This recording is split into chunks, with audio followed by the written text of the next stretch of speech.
سامعین و ناظرین کرام، السلام علیکم ورحمۃ اللہ وبرکاتہ۔ سورہ بقرہ آیت نمبر 151 پر ہم بات کر رہے ہیں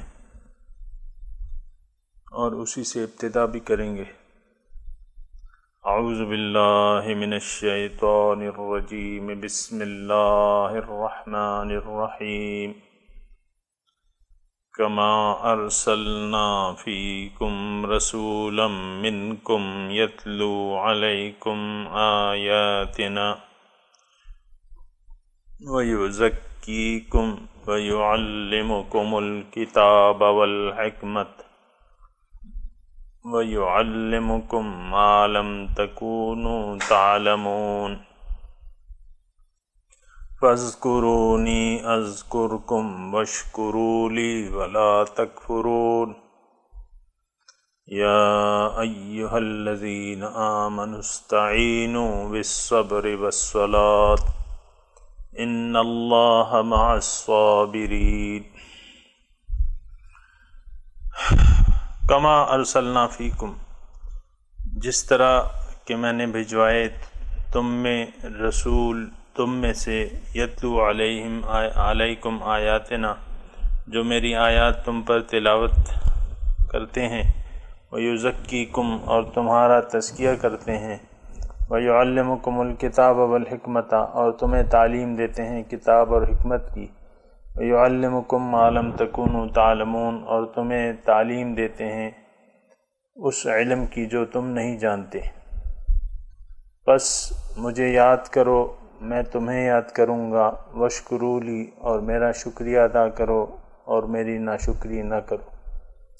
اے ایمان والو، مدد چاہو صبر اور نماز سے۔ ان اللہ مع الصابرین، بے شک اللہ تعالیٰ کی امداد صبر کرنے والوں کے ساتھ ہے۔ سامعین کرام، گزشتہ سبق میں ہم نے اس آیت پہ تھوڑی سی بات کی تھی، اور اس کا خلاصہ یہ تھا، اللہ تعالیٰ فرما رہے ہیں کہ اے مسلمانوں، کہ اس قبلے کا تعین اور تمہارے لیے جو میں نے ایک مرکز مقرر کر دیا ہے بیت اللہ شریف کو، تو یہ بہت بڑی نعمت ہے، اور یہ اس طرح کی نعمت ہے جس طرح کہ میں نے تم میں سے بھجوایا ایک رسول، جو میری آیات تم پر پڑھ کے سناتے ہیں اور تمہارا تزکیہ کرتے ہیں، اور تمہیں کتاب کی تعلیم اور اس کی حکمت اور دانائی کی باتیں بتاتے ہیں، اور تمہیں وہ علم دیتے ہیں جو تم نہیں جانتے۔ سامعین کرام، اس پہ گزشتہ درس میں کچھ بات ہو گئی تھی، آج تھوڑی سی اس میں بات رہتی تھی، لیکن ایک چھوٹا سا میں مضمون اس میں بھی میں نے بیان کیا تھا آج پھر، چونکہ اس کی بہت زیادہ ضرورت ہے۔ اصل میں بات یہ ہے کہ ہم لوگ اللہ تعالیٰ نے جو رسول بھجوایا ہے اور جس مقصد کے لیے بھجوایا ہے، ان تمام مقاصد سے ہم بے خبر ہیں، ناواقف ہیں، اور غفلت میں ہیں۔ اللہ، تو بات ایسی ہے کہ یہ تھوڑا سا سوچنے اور سمجھنے کی بات ہے، کیونکہ ہم دعوے دار ہیں کہ ہمارا قرآن پر ایمان ہے، اللہ پر ایمان ہے، اس کے رسول پر ایمان ہے، تو یہ بھی جان لینا چاہیے کہ رسول کس لیے آیا ہے اور اس کی کیا ڈیوٹیاں ہیں۔ تو جس لیے آیا ہے پھر اس سے وہی فائدہ حاصل کرنا چاہیے، یعنی جس مقصد کے لیے رسول کو بھجوایا گیا ہے تو اس سے وہ فائدہ حاصل کرنا چاہیے، اور بہت ضروری ہے کہ ہم اس سے وہ فوائد حاصل کریں، کیونکہ اس کے بغیر ہماری نجات مشکل ہے۔ تو سامعین کرام، وہ اس کا ہم تذکرہ کر رہے تھے، اور یہ آخر میں نے بات کی تھی کہ آج کے دور میں، کہ جب کہ رسول کی ذات فزیکلی ہم میں موجود نہیں ہے، تو اللہ تعالیٰ نے اس کا انتظام بھی کر دیا ہے۔ تو اس کے بارے میں بات کر رہا تھا کہ اللہ تعالیٰ نے ہر زمانے میں انبیاء کے وارثین جو علماء حق ہیں، علماء ربانیین ہیں، اور جس کے بارے میں تذکرہ قرآن شریف میں بھی ملتا ہے، تو یہ لوگ موجود ہیں۔ اور ایک رہنما کی ضرورت جو ہے وہ ایک فطری ضرورت ہے۔ ہر کام جو ہے آپ دنیا میں دیکھیں استاد کی مدد سے ہی آپ سیکھ پاتے ہیں۔ جب تک استاد نہ ہو تو آپ کوئی کام، چاہے آپ جتنے بھی عقل مند ہیں، آپ بغیر استاد کے بنا کسی نمونے کے کوئی کام کر نہیں سکتے۔ مثال کے طور پہ یہ کوکنگ ہے، لیکن اس میں بھی اب آدمی جتنا بھی ہوشیار و عقل مند ہو، ایک کتاب سے، کوکنگ کی کتاب سے اور ریسیپی سے وہ تربیت ویسی نہیں حاصل کر سکتا جب تک وہ ایک استاد کی موجودگی میں اس کو کھانا پکاتے ہوئے نہ دیکھ لے اور اس سے ہدایات نہ لے لے۔ یہ سامعین کرام ایک عام سی بات ہے، اس میں یعنی وہ شخص بے وقوف ہے وہ جو یہ کہے کہ ہمیں کسی رہنما کی اور کسی استاد کی ضرورت نہیں ہے۔ وہ شخص یقیناً اپنے آپ کو بے وقوف ثابت کرنا چاہتا ہے۔ تو ایک استاد کی اور ایک رہنما کی ضرورت موجود ہوتی ہے، جو کہ قرآن اور حدیث دونوں سے ثابت ہے کہ مثال کے طور پہ اللہ تعالیٰ فرماتے ہیں کہ فلولا نفر من کل فرقۃ، کہ کیوں نہ ہوا ایسا کہ ہر بستی میں سے کچھ لوگ ایسے نکلیں کہ وہ اپنے دین میں فقاہت حاصل کریں، اور پھر آ کے فقاہت حاصل کر کے اپنی قوم کے لوگوں کو ڈرائیں۔ وَلِيُنذِرُوا قَوْمَهُمْ إِذَا رَجَعُوا إِلَيْهِمْ لَعَلَّهُمْ يَحْذَرُونَ، تاکہ وہ بچیں۔ اور پھر اللہ تعالیٰ فرماتے ہیں وَلْتَكُن مِّنكُمْ أُمَّةٌ يَدْعُونَ إِلَى الْخَيْرِ وَيَأْمُرُونَ بِالْمَعْرُوفِ وَيَنْهَوْنَ عَنِ الْمُنكَرِ وَيُؤْمِنُونَ بِاللَّهِ، تم میں سے ضرور ایک جماعت ایسی ہونی چاہیے مسلمانوں جو کہ لوگوں کو بھلائی کی طرف بلائے، یدعون الی الخیر یأمرون بالمعروف۔ تو جناب یہی تو وہ لوگ ہیں، یہی تو وہ ایک امت ہے جو خاص لوگ ہیں۔ اللہ تعالیٰ نے اس کے بارے میں ہمیں حکم دیا ہے کہ تم میں ایسی ایک جماعت ہونی چاہیے۔ تو یہ کوئی نئی چیز نہیں ہے۔ اور جو جس طرف میں اشارہ کر رہا ہوں وہ ہے سامعین کرام مشائخ کی ضرورت، کہ ہمیں مشائخ کی ضرورت ہے۔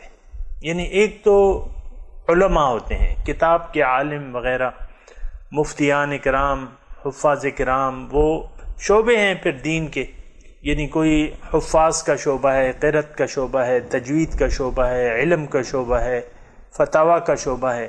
اس میں پھر اس میں ایک شعبہ یہ ہے کہ یعنی مشائخ اعظام جو ہے، یعنی وہ لوگ جو اللہ تعالیٰ کو، جن کے پاس خصوصی ایک نسبت ہو اور ایک اجازت ہو، ان لوگوں کی میں بات کر رہا ہوں کہ ان لوگوں کا وجود از حد ضروری ہے اور اس کا انتظام ہو چکا ہے، اور ہر زمانے میں جو ہے ایسے لوگ موجود ہوتے ہیں۔ جیسے کہ علماء کرام ہیں، العلماء ورثۃ الانبیاء، حضور فرماتے ہیں العلماء، وہ مخصوص علماء جو ہیں وہ انبیاء کی میراث ہیں۔ العلماء الف لام کے ساتھ ہے، ہر ایک عالم نہیں۔ العلماء ورثۃ الانبیاء، انبیاء کی وارث ہیں، یہ انبیاء کا کام کرتے ہیں، نائبین رسول ہیں، خلفاء ہیں، نبی کے خلفاء ہیں۔ تو ان کا اچھا پھر قرآن میں مطلب یہ آپ کو میں بتا رہا ہوں کہ یہ مشائخ اور یہ علماء یہ ہماری قوم میں بھی موجود ہیں، اور جو گزشتہ قوم یعنی ہم سے پہلے جو قوم ہے، جو امامت تھی جن کے پاس، جو کہ معزول کر دیے گئے اہل کتاب بنی اسرائیل، ان کی قوم میں ایک تو انبیاء کا سلسلہ تھا، آپ کو میں بتا چکا ہوں، دوسرا ایک ایسا سلسلہ تھا ان میں مشائخ کا سلسلہ بھی تھا، اس کو احبار کہتے ہیں، قرآن کی زبان میں ان کو احبار کہتے ہیں۔ لولا ینہاہم لولا ینہاہم الربانیون والاحبار، ربانیون احبار تو حبر عالم کو کہتے ہیں، اور ربانیون وہ رب والے، اللہ والے۔ اب اللہ والے بھی جو ہیں پھر اس میں مطلب مختلف قسم کے، یعنی یہ سلسلہ ان میں بھی موجود تھا، ان میں بھی پیران کرام تھے، مشائخ عظام تھے، رب والے تھے۔ آج بھی مطلب وہ لوگ دعویٰ کرتے ہیں، وہ تو غلط ہے ان کا دعویٰ، لیکن آج امت محمدیہ میں صلی اللہ علیہ وسلم اس میں بھی ایسے لوگ موجود ہیں جو مخلوق کو حضور صلی اللہ علیہ وسلم تک پہنچانے کا کام کرتے ہیں، وہ ڈیوٹی انجام دیتے ہیں۔ دوسرا اس میں ایک جو بات ہے سامعین اکرام، وہ یزکیکم، یہ تعلیم کتاب تو چلیں ہم مان لیتے ہیں کہ عالم لوگ جو ہیں، علماء کرام جو ہیں، وہ تعلیمی کتاب دے سکتے ہیں، تفسیر بیان کر سکتے ہیں، لیکن یہ تزکیے کا فعل جو ہے سامعین اکرام، یہ چونکہ رسول کی ڈیوٹی ہے، پھر نائبین رسول کی ڈیوٹی ہے، یہ اللہ والوں کی ڈیوٹی ہے۔ پھر یہ ابھی آج میرا موضوع نہیں ہے کہ تزکیہ نفس کیسے ہوگا، لیکن اتنا میں ضرور کہوں گا کہ یہ تزکیہ ایک تو از خود نہیں ہو سکتا، جس پہ میں نے گزشتہ درس میں بھی بات کی تھی، از خود نہیں ہو سکتا، آپ نے کسی سے علاج کروانا ہے اپنی نفسانی بیماریوں کا، اور وہ علاج ہر ایک نہیں کر سکتا، وہ اس کے لیے کچھ مخصوص اور منظور شدہ لوگ ہوتے ہیں، اجازت یافتہ لوگ ہوتے ہیں جو علاج کرتے ہیں، جو تزکیہ کرتے ہیں لوگوں کا نبی کی اجازت سے۔ وَيُزَكِّيكُمْ، تمہارا یعنی یہ اگر آپ نکال لیں، مثال کے طور پہ اگر کوئی شخص یہ کہتا ہے کہ ہمیں تو کسی ایسے مزکی کی ضرورت نہیں ہے، تو تمہارا تزکیہ آج پھر کون کرے گا؟ تم خود اپنا تزکیہ کرو گے، تم کتاب سے اپنا تزکیہ کرو گے۔ کتاب کو تو آپ کو میں نے کہا ہے کہ کتاب کے لیے ایک رہنمائی کی ضرورت ہوتی ہے، اور یہ تزکیہ جو ہے یہ تو ایک باطنی چیز ہے سامعین اکرام، باطن کی چیز ہے، اور آپ کو ایسے انسان جس کی نظر جو ہے آپ کے باطن پر ہو۔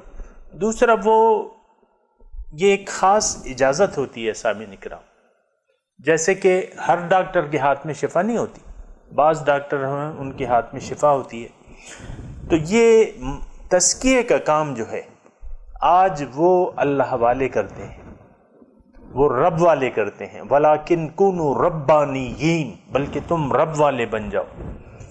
وَيُزَكِّيكُمْ، کہ یہ تزکیہ جو ہے ایک تو یعنی آپ یہ جان لیں اور نوٹ کر لیں کہ انسان خود اپنا تزکیہ نہیں کر سکتا، اس کو مزکی کی ضرورت ہوتی ہے۔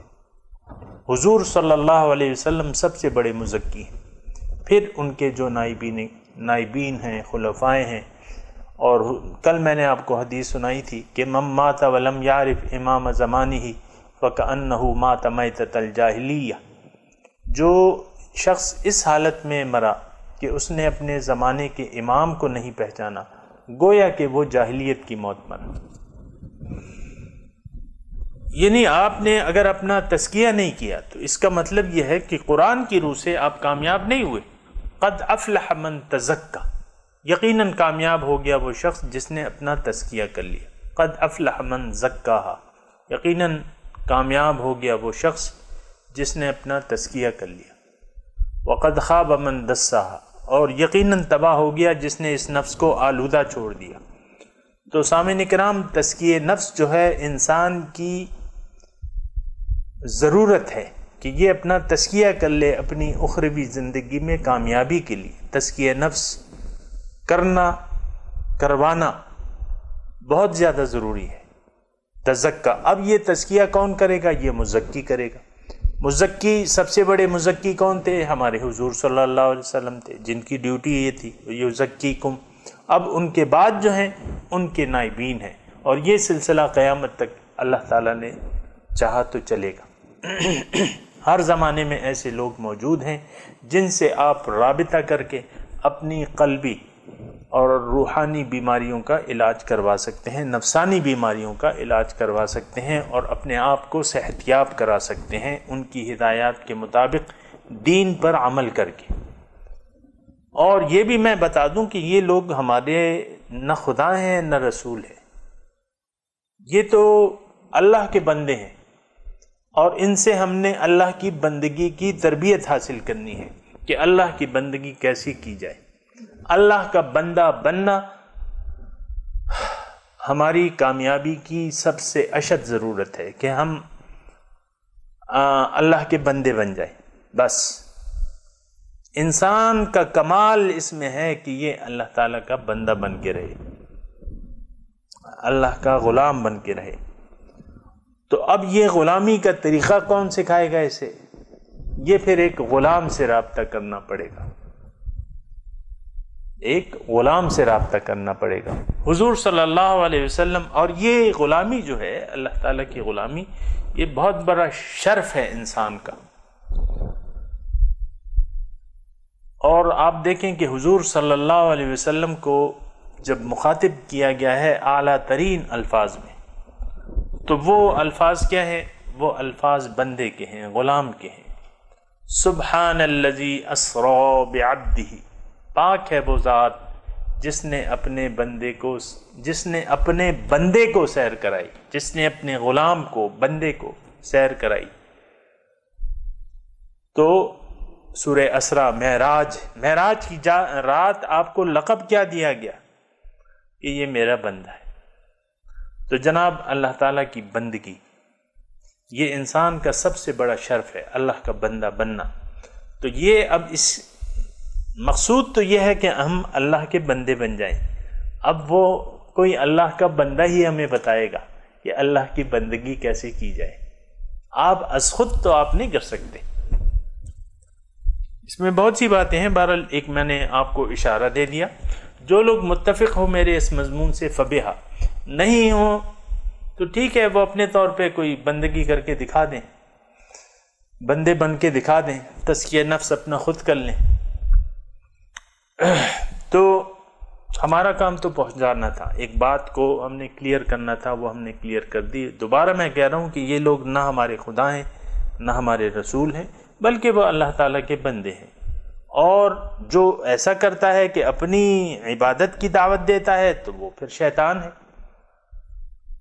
مولانا روم اس کے بارے میں کہتے ہیں کہ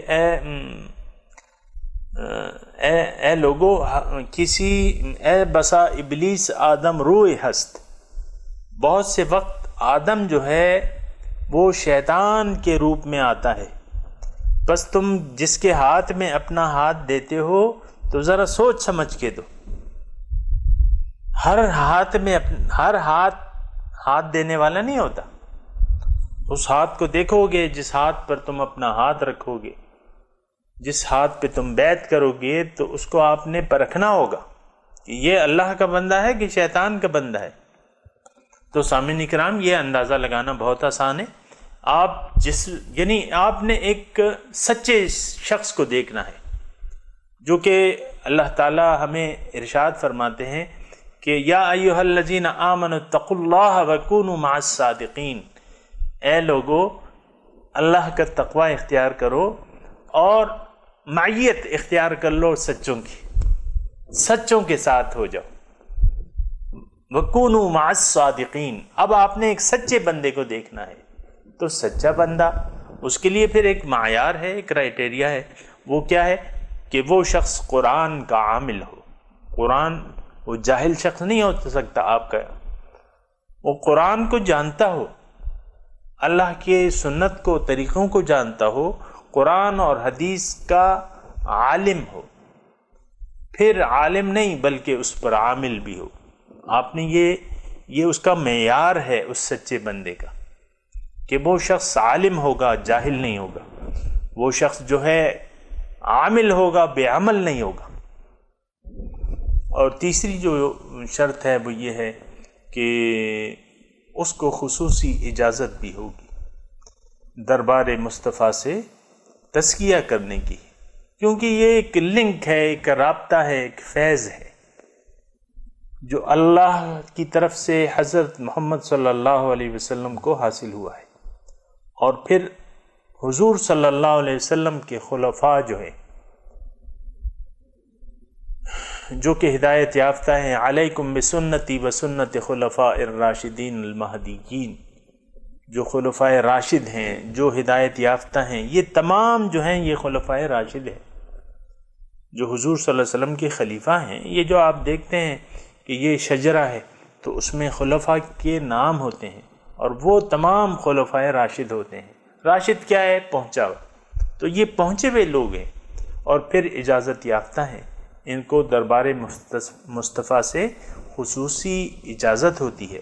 ان میں ایک کرنٹ ہوتا ہے، آپ کو اپنا تار، دل کا تار ان کے تاروں سے جوڑنا ہوگا۔ ہاں ان کے تاروں سے جوڑنا ہوگا۔ اور اقبال مختلف جگہوں پہ مختلف انداز سے اس پہ بات کرتا ہے۔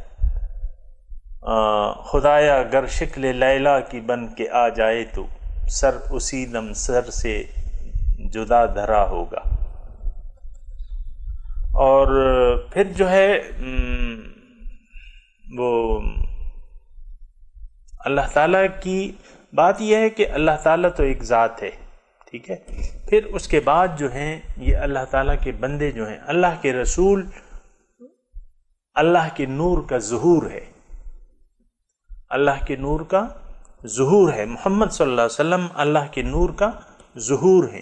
پھر یہ بندے جو ہیں، یہ جو خصوصی بندے میں آپ کو جو کہہ رہا ہوں اللہ والے، یہ مصطفیٰ، ان کے دل مصطفیٰ کے نور سے جگمگا رہے ہیں۔ اللہ اکبر۔ بات چلنے نکلی ہے تو میں ایک حدیث بھی آپ کو سنا دوں کہ انا من نور اللہ والمؤمنون کلہم من نوری، میں اللہ کے نور سے ہوں اور مومن جو ہیں میرے نور سے ہیں۔ تو ان کے دلوں میں جو ہے نور مصطفیٰ ہے، اور نور مصطفیٰ نور خدا ہے۔ انا من نور اللہ والمؤمنون کلہم من نوری، مومن جو ہیں میرے نور سے ہیں۔ تو ایسے دل جس میں اللہ کا نور ہے، اس سے آپ نے تعلق قائم کرنا ہے، ان سے اپنا رابطہ قائم کرنا ہے۔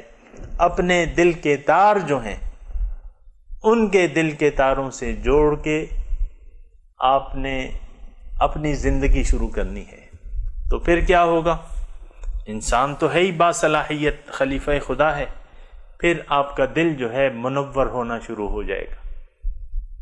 اس فیض مصطفیٰ سے آپ کے دل کی بیماریاں، اس شخص کی ہدایات پر جب آپ عمل کریں گے نا، تو آپ کی بیماریاں، آپ کے دل کے اندھیرے چھٹنا شروع ہو جائیں گے، اور نور مصطفیٰ اس میں آئے گا۔ اللہ تعالی ہمیں نصیب کرے۔ وَيُزَكِّيكُمْ وَيُعَلِّمُكُمُ الْكِتَابَ وَالْحِكْمَةَ، اور تمہیں کتاب اور حکمت کی تعلیم دے۔ سامعین کرام، کتاب پر جو ہے یعنی کتاب کی تعلیم، یہ آپ کو صاحب کتاب دے سکتا ہے۔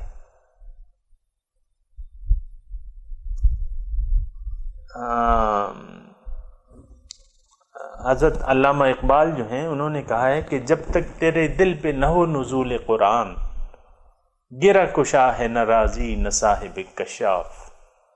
یہ رازی، امام رازی بہت بڑے امام تھے، صاحب کشاف ان کی تفسیریں ہیں، بڑی بڑی جلدوں میں تفسیریں ہیں، لیکن علامہ فرماتے ہیں کہ جب تک تیرے دل پہ نہ ہو نزول قرآن، گرہ کشا ہے نہ رازی نہ صاحب کشاف۔ آپ کے دل کی گرہیں جو ہیں یہ کتابیں نہیں کھول سکتی۔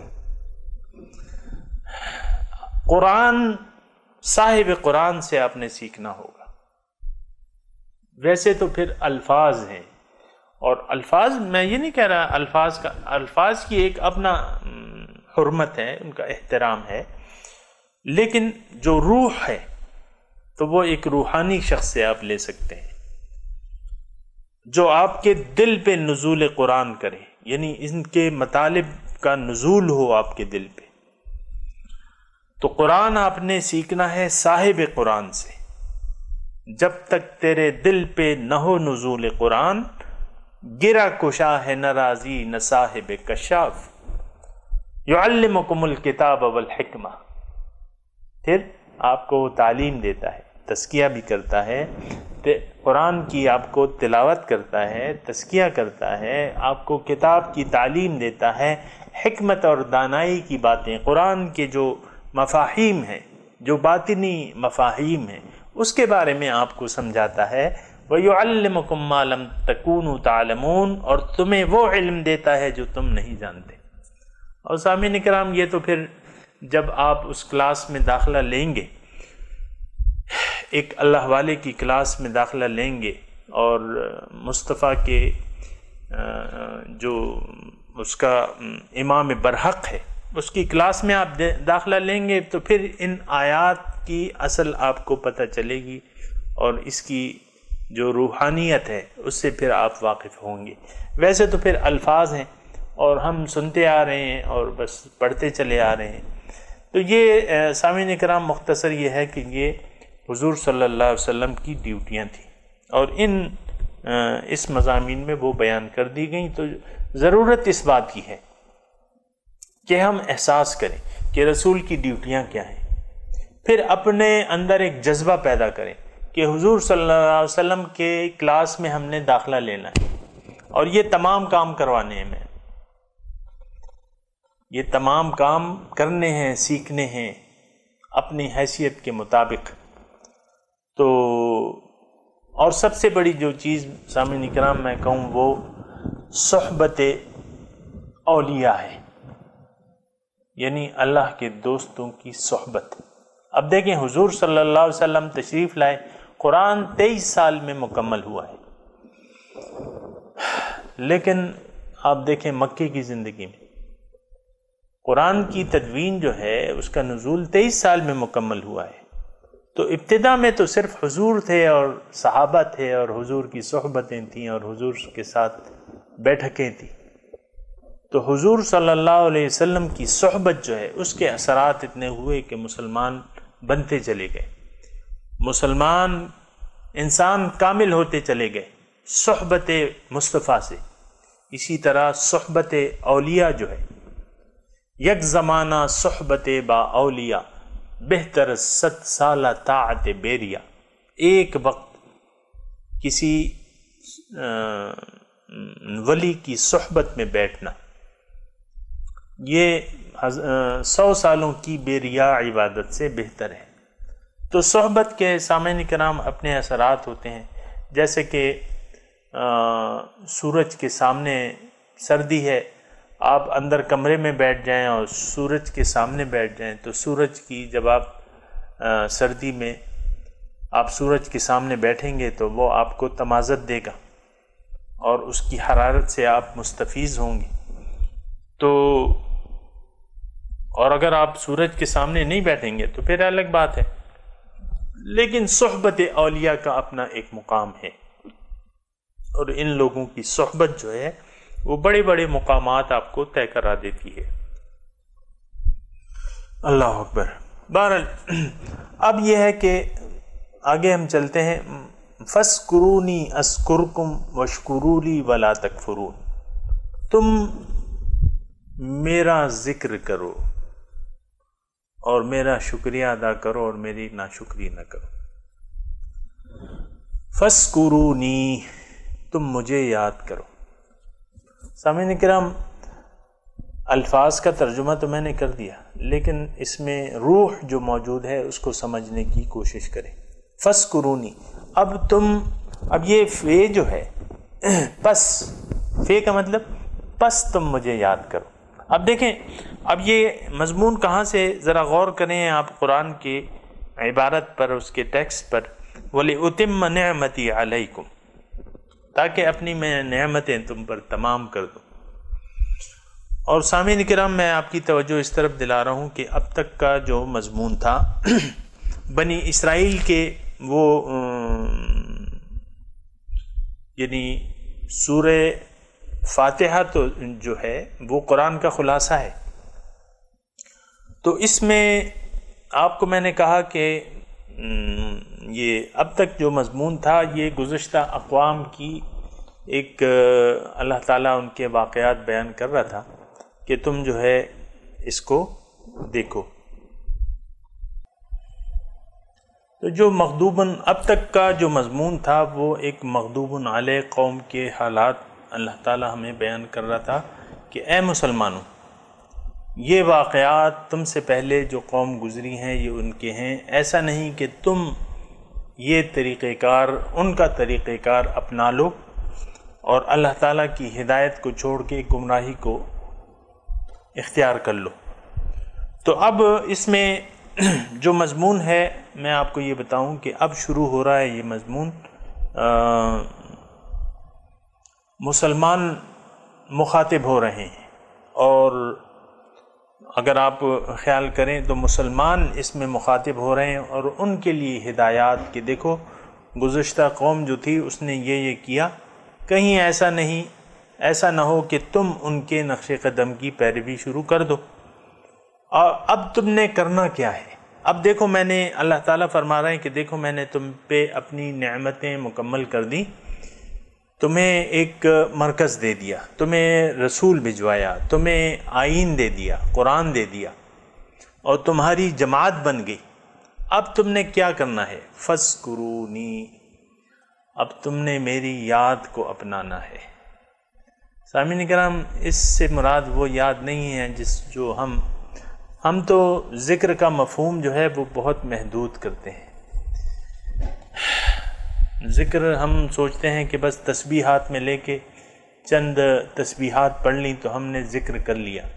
فَاذْكُرُونِی کا یہ مطلب بالکل نہیں ہے، اور ذکر کا مفہوم بھی یہ نہیں ہے، یہ ایک علامت ہے۔ ہم جو تسبیح پھیرتے ہیں تو وہ ایک علامت ہوتی ہے۔ حقیقی ذکر کیا ہے؟ حقیقی ذکر یہ ہے کہ اللہ تعالیٰ کو ہم اپنی زندگی میں یاد رکھیں۔ اور تھوڑا سا میں آپ کا وقت لوں گا اس ذکر کے بارے میں۔ فَاذْكُرُونِی پہ بات ہے تو اس کا جب تک میں وہ بیان نہ کر دوں کہ ذکر کا کیا مفہوم ہے۔ دیکھیں، ذکر کا مطلب یاد رکھنا، اور اس کا متضاد جو ہے وہ بھلا دینا ہے۔ ہر چیز اپنے تضاد سے پہچانی جاتی ہے۔ ذکر کا متضاد بھلا دینا ہے۔ وَلَا تَكُونُوا كَالَّذِينَ نَسُوا اللَّهَ، تم نہ ہو جانا مانند ان لوگوں کے جنہوں نے اللہ کو بھلا دیا ہے۔ تو اب سامعین اکرام، آپ کے تھوڑا سا یہ معنی قریب ہو گیا ہوگا۔ ایک اللہ تعالیٰ کو بھلا دینا ہے، ایک اللہ تعالیٰ کو یاد رکھنا ہے۔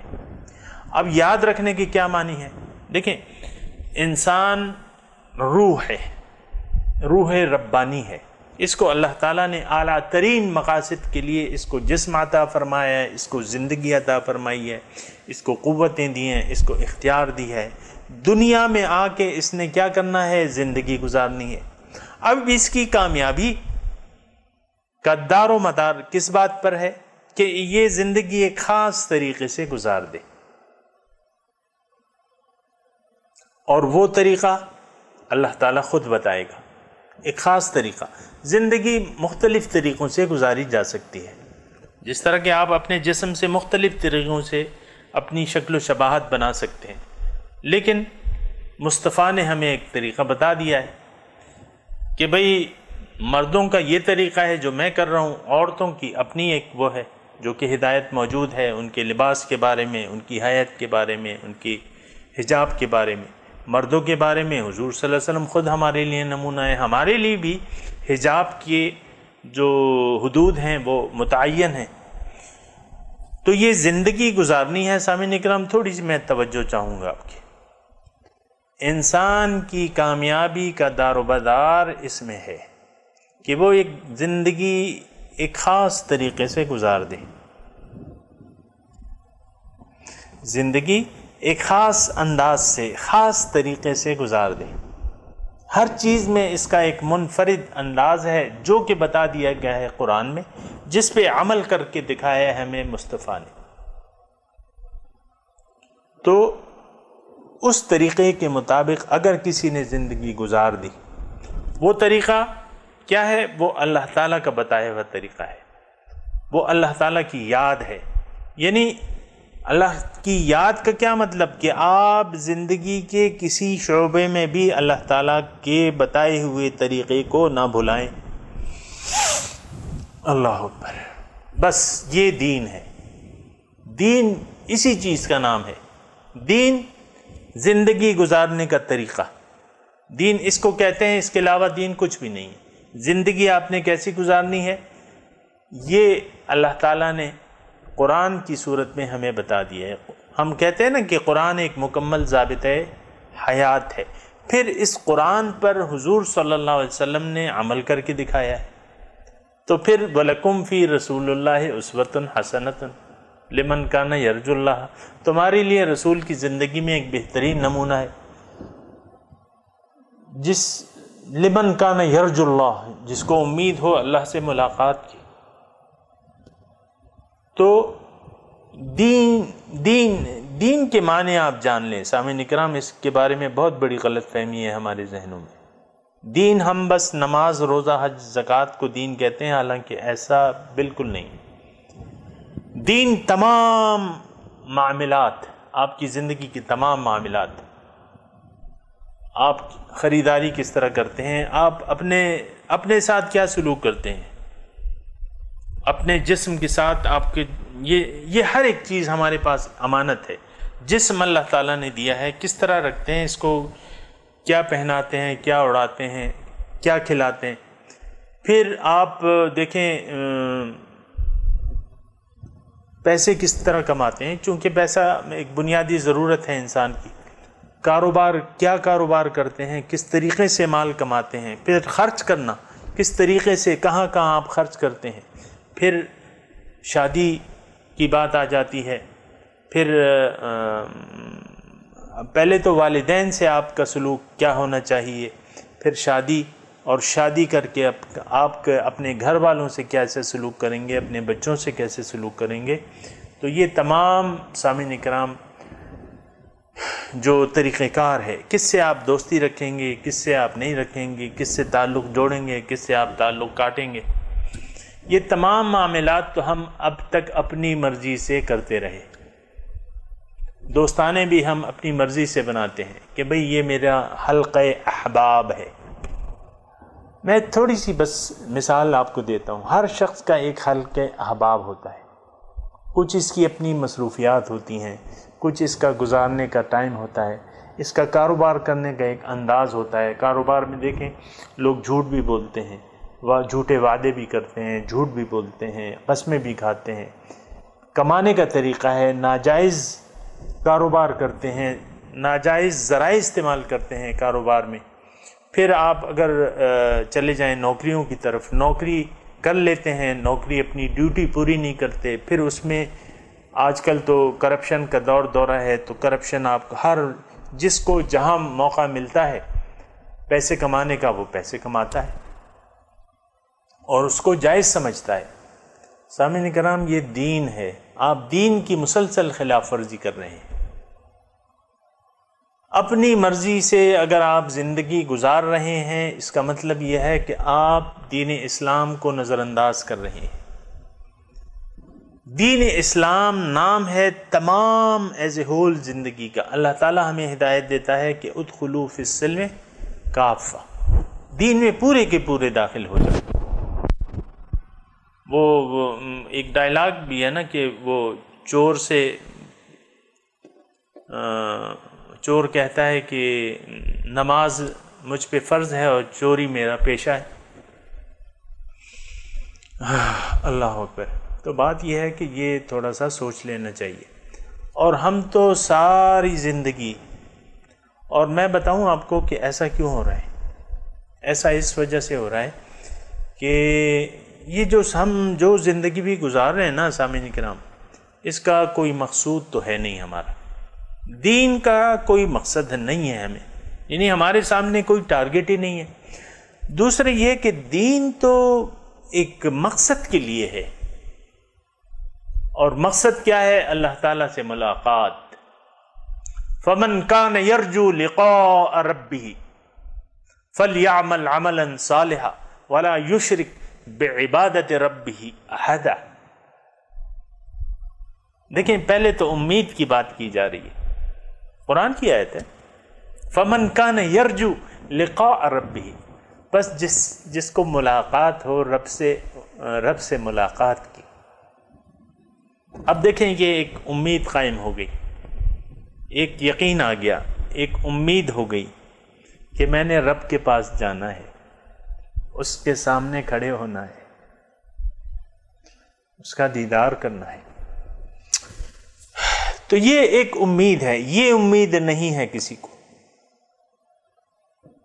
اس امید کے کسی کو ڈر ہی نہیں ہے، کسی کو خوف ہی نہیں ہے، کل ہم نے اللہ کے سامنے کھڑے ہونا ہے، اس کو جواب دینا ہے، کوئی خوف نہیں ہے، کسی کو خوف نہیں ہے۔ اللہ تعالیٰ کی تو ایک شان ہے، وَلِمَنْ خَافَ مَقَامَ رَبِّهِ جَنَّتَانِ، جو ڈر گیا اپنے رب کے سامنے کھڑے ہونے سے اس کے لیے 2 جنتیں۔ اللہ تعالیٰ کی عظمت کا ہمیں احساس ہی نہیں ہے۔ مَا لَكُمْ لَا تَرْجُونَ لِلَّهِ وَقَارًا، میں کیا ہوا اللہ تعالیٰ کی عظمت کا تمہیں خیال ہی نہیں، اللہ تعالیٰ کی تمہیں پہچان ہی نہیں ہے، اس کا احساس ہی نہیں ہے۔ وَقَدْ خَلَقَكُمْ أَطْوَارًا۔ تو سامعین اکرام یہ جو یعنی دین ہے، چلتے چلتے بات آ گئی، لیکن یہ بنیادی بات ہے، اور میرا موضوع کیا ہے، فَاسْکُرُونِی پہ میں بات کر رہا ہوں کہ تم میرا ذکر کرو، میرے ذکر میں مشغول ہو جاؤ۔ تو ذکر صرف تسبیح کی جو ٹک ٹک ہے اس کا نام نہیں ہے، صرف اس کا نام نہیں ہے، یہ ایک علامت ہے۔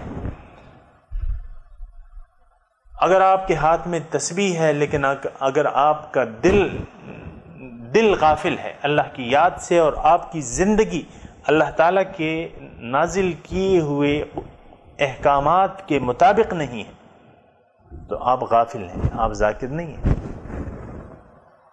دوبارہ میں یہ جملہ کہتا ہوں، اگر آپ کے ہاتھ میں تسبیح ہے اور آپ کی زبان ذکر کر رہی ہے، آپ عملاً اللہ تعالیٰ کے احکامات کو نظر انداز کر دیا ہے، اپنے اس کو بھلا دیا ہے، اس طریقے زندگی کو بھلا دیا ہے، راہ مصطفیٰ کو بھلا چکے ہیں، تو آپ ذاکر نہیں ہیں، آپ غافل ہیں۔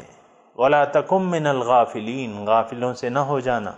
سامعین اکرام ذکر کا معنی سیکھ لیں، ذکر کا سمجھ جائیں معنی کہ ذکر کیا ہے، اللہ کو یاد کرنا یا اللہ تعالیٰ کو بھلا دینا۔ وَلَا تَكُونُوا كَالَّذِينَ نَسُوا اللَّهَ، اور تم مانند نہ ہو جانا ان کے جنہوں نے اللہ کو بھلا دیا۔ یعنی اللہ کو بھلا دیا کیا مطلب؟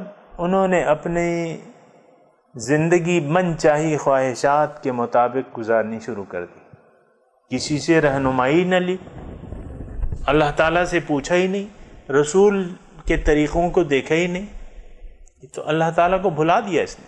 وَلَا تَكُونُوا كَالَّذِينَ نَسُوا اللَّهَ فَأَنْسَاهُمْ أَنفُسَهُمْ، نتیجتاً وہ اپنے آپ کو بھول گئے۔ سامعین کرام، ہماری جو کمزوری ہے اس وقت، جو بدبختی ہے اس وقت، وہ یہ ہے کہ ہم اپنے آپ کو بھول چکے ہیں، اپنے آپ کو بھول چکے، اللہ کو بھلا کے ہم نے اپنے آپ کو بھلا دیا ہے۔ اب کیا رہ گیا ہے؟ اب ظاہر رہ گئی ہے، ظاہر دنیا ہی رہ گئی، ساری توجہ ظاہر کی طرف ہے۔ یہ بہت خطرناک رویہ ہے نتائج کے حساب سے۔ اگر ایسا ہے کہ آپ کی ساری توجہ ظاہر کی طرف ہے تو پھر تو بہت برا ہوگا ہمارے ساتھ۔ ہدایت ہے اللہ کے رسول کو، فَأَعْرِضْ عَمَّنْ تَوَلَّى عَنْ ذِكْرِنَا وَلَمْ يُرِدْ إِلَّا الْحَيَاةَ الدُّنْيَا، اے حبیب آپ اس شخص سے منہ موڑ لیجئے، اس کا خیال نہ کیجئے جو پھر گیا میری یاد سے، عن ذکرنا۔ دیکھیں پھر ذکر کے الفاظ آئے ہیں اور ہم فَاسْکُرُونِی پہ بات کر رہے ہیں۔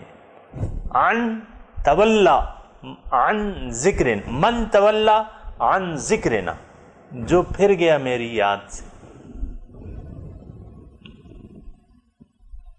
ما نزل اللہ من شیء، اللہ نے تو کوئی ہدایت ہمیں نہیں دی زندگی گزارنے کی، یہ یعنی ہمارے اعمال جو ہیں وہ عملاً ہم یہ بات کہہ رہے ہیں ما نزل اللہ من شیء، اللہ نے تو کچھ ہمارے زندگی کا راہ عمل ہی نہیں دیا، ہم تو اپنی مرضی سے زندگی گزاریں گے۔ سامعین کرام، بہت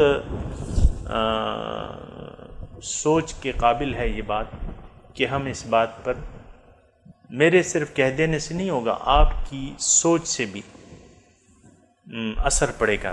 اگر آپ نے سوچا نہیں، سمجھا نہیں، عقل سے کام نہ لیا یا کسی کی بات نہ سنی حق کے پہچاننے والے کی، تو پھر یہ ایسے ہی جائیں گی۔ لیکن پھر یہ ہے کہ ٹھکانہ قرآن کی روح سے ایسے لوگوں کا ٹھکانہ جو ہے وہ جہنم ہے۔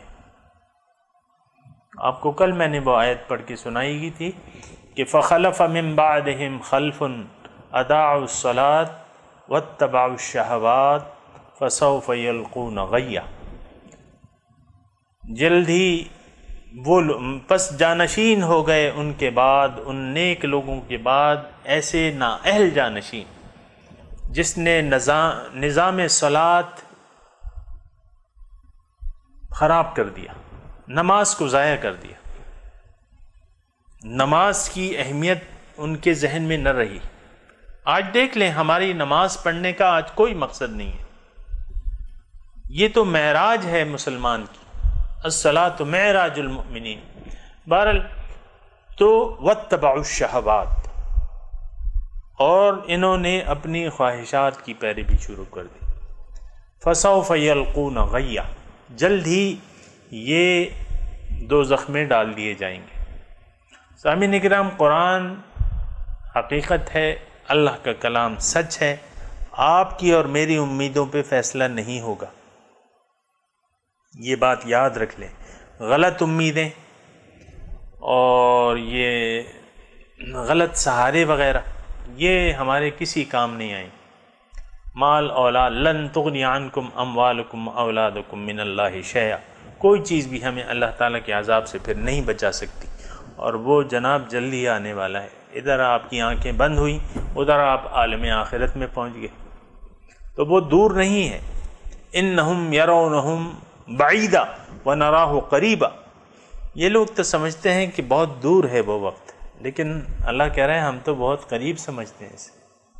من مات فقط قامت قیامتہ، حضور فرماتے ہیں کہ جو مر گیا تو اس کی قیامت تو قائم ہو گئی، فقط قامت قیامتہ، اس کی قیامت تو قائم ہو گئی۔ اللہ اکبر۔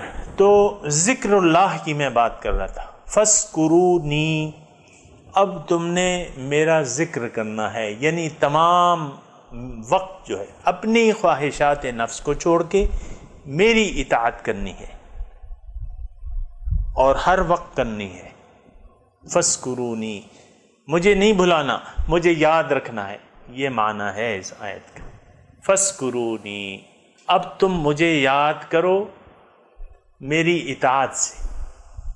فَاذْكُرُونِی، مجھے یاد رکھو، زندگی کے ہر لمحے، ہمہ وقت اور ہمہ جہد اللہ کو یاد رکھو، نہ بھلاؤ، کسی وقت بھی اس کو نہ بھلاؤ۔ اگر آپ ایسا کریں گے تو زبان پہ خیر ہے اگر آپ کے ذکر نہ بھی ہو، لیکن عملاً آپ اللہ کی یاد میں مصروف ہوں تو اصلی ذکر وہی ہے۔ یہ ذکر آپ پر پھر چھا جائے گا، ہر وقت آپ کا ذکر میں گزرے گا، آپ اللہ کی یاد میں جب محو رہیں گے، ہر وقت متقی رہیں گے اور ہوشیار رہیں گے، تو پھر جو ہے ذکر چھا جائے گا آپ پہ، اللہ کی یاد چھا جائے گی۔ الذین یذکرون اللہ قیاما وقعودا وعلی جنوبہم، یہ لوگ جو ہیں ہر حالت میں مجھے یاد رکھتے ہیں۔ مومن کی صفات بیان ہو رہی ہیں، یذکرون اللہ قیاما وقعودا وعلی جنوبہم، کھڑے ہوئے، بیٹھے ہوئے اور لیٹے ہوئے بھی۔ تو یہ جناب اللہ تعالیٰ کا ذکر ہے، یہ ذکر جو ہے حقیقی ذکر ہے، اللہ تعالیٰ کا حقیقی، یعنی اللہ تعالیٰ کو اگر آپ یاد رکھیں گے ہمہ وقت اور ہمہ جہد، ہر وقت، کسی وقت بھی اللہ کے احکامات کو رسول کے طریقے کو اگر آپ نہ بھولیں آپ ذاکر ہیں۔ وَاذْكُرُوا اللَّهَ ذِكْرًا كَثِيرًا، اللہ تعالیٰ فرماتا ہے کہ میری بہت بہت یعنی ہر وقت مجھے یاد رکھو۔ اور حضور صلی اللہ علیہ وسلم کے بارے میں آتا ہے کان رسول اللہ صلی اللہ علیہ وسلم دائم الذکر، حضور صلی اللہ علیہ وسلم دائمی ذاکر تھے، دائم یعنی 24 گھنٹے ذاکر تھے۔ اور سامعین کرام یہ صرف رسول کی شان نہیں ہے، رسول کا تو ایک نمونہ ہے وہ، اس میں ہمارے لیے ہدایت ہے کہ ہم بھی دائمی ذاکر بن جائیں، کسی وقت بھی اللہ کو نہ بھلائیں، نہ دکان میں، نہ نوکری میں، نہ کاروبار میں، نہ بیوی کے ساتھ، نہ بچوں کے ساتھ۔ آپ دیکھیں نا بعض لوگ بچوں کے ساتھ بعض وقت اتنے مشغول ہو جاتے ہیں اللہ تعالیٰ کو بھول جاتے ہیں۔ یعنی یہ ہوتا ہے، اگر آپ اس سے انکار کرتے ہیں تو کر دیں، لیکن یہ ہوتا ہے۔ دوستوں کے ساتھ بیٹھے ہوئے اللہ کو بھول گئے، اللہ کے احکامات کو بھول گئے، کاروبار کر رہے ہیں اللہ تعالیٰ آپ کو یاد ہی نہیں، آپ تقریر کر رہے ہیں اللہ تعالیٰ آپ کو یاد ہی نہیں، آپ کھانا پکا رہے ہیں اللہ کو آپ کو یاد ہی نہیں کر رہے ہیں، اللہ تعالیٰ یاد ہی نہیں ہے آپ کو۔ یہ نہیں، یہ ذکر نہیں ہے۔ اللہ کا ذکر آپ کے یعنی چھا جائے، آپ اللہ کی یاد میں ڈوب جائیں، یہ ذاکر ہیں۔ وَالذَّاكِرِينَ اللَّهَ كَثِيرًا وَالذَّاكِرَاتِ، اللہ تعالیٰ کو بہت یاد کرنے والے مرد اور عورتیں۔ عورتیں یہ نہ سمجھیں کہ ہم ذاکرات نہیں بن سکتی، اللہ نے تو کہہ دیا ہے وَالذَّاكِرِينَ اللَّهَ كَثِيرًا وَالذَّاكِرَاتِ، ذکر کرنے والے مرد اور ذکر کرنے والی عورتیں۔ آپ دیکھیں عورتوں کی محفل جمتی ہے، ایک دوسرے کے مرچ مسالہ لگا کے باتیں ہونے لگتی ہیں، وہ فلانی ایسی ہے، ڈھمکانی ایسی ہے۔ اور یہ صرف مثال میں بیان کر رہا ہوں، یہ صرف عورتوں تک محدود نہیں ہے، مردوں تک بھی ہے۔ یہ ایک عام ایک روایت ہے کہ ہم اللہ تعالیٰ کو بھول چکے ہیں، ہر کام میں بھول چکے ہیں۔ اور اس کی وجہ سامعین کرام کیا ہے؟ اس کی وجہ یہ ہے کہ ہماری زندگی بے مقصد ہے، ہمارا کوئی مقصد نہیں ہے زندگی کو، ہے تو دنیا، اور یہ مقصد دنیا کا انتخاب کر لینا مقصد کے طور پہ بہت بڑی غلطی ہے اور بہت خطرناک انجام ہے، دین و دنیا میں بھی اور آخرت میں بھی، دنیا میں بھی اور آخرت بھی بہت خطرناک انجام ہے۔ تو بہرحال یہ باتیں جاری ہیں سامعین کرام، آج کا وقت اختتام پذیر ہے، اور